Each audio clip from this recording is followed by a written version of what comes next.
The rest of the story.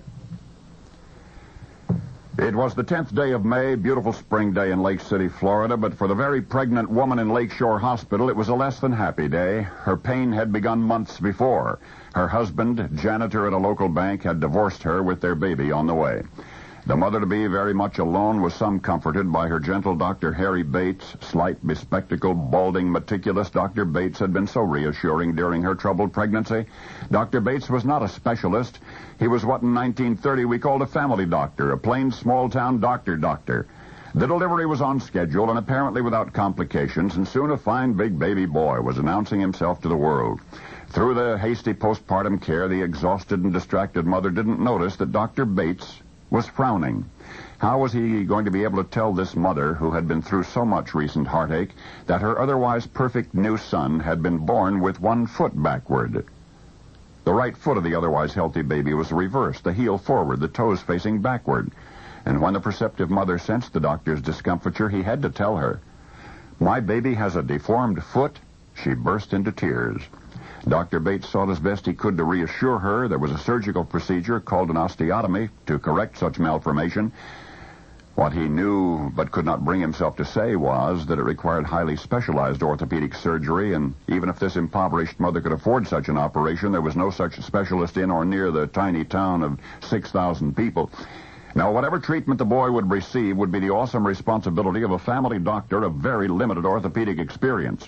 But he did it. In 2 short weeks, the gallant, determined family physician educated himself with all that was known in 1930 about infant osteotomy. The tiny pencil-sized fibula must be circle-cut, then the tinier tibia bone must be similarly severed and turned, twisted, rotated until the foot pointed forward at a normal 15 degrees to the outside. Ever so carefully in this almost microscopic surgery, the blood supply must not be disturbed while the elastic flesh is brought back into place and the purposely broken leg placed in a splint. But he did it. Dr. Harry Bates performed the operation perfectly. The boy-child would be able to stand unaided. Probably he would never run, but in time he would walk, and the grateful mother in that shabby, soiled White House on Madison Street made up with love for whatever the doctor may have lacked in finesse. The boy's foot grew normally, his leg grew stronger because the little fellow would stand in the yard kicking a football onto the roof of the house and catching it as it came down.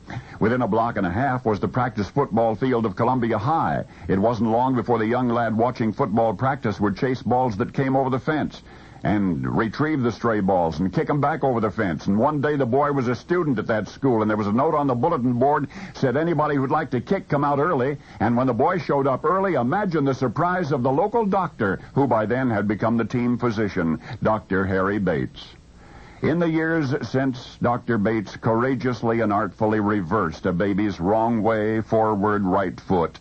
That talented foot has kicked a succession of winning goals for the University of Arkansas, and then for 10 years in professional football with the Cardinals and the Giants. He kicked 20 of 29 in 1959 to lead the league that year. And all the while he was earning his way into football's record books, he also established himself as a scholar with a master's degree in history, a teacher of history between seasons. Today there may be no face and no voice in all of television more recognizable all over America. For the malformed child of a modest but loving one-parent household in Lake City, Florida, grew up to become Pat Summerall. And now you know the rest of the story.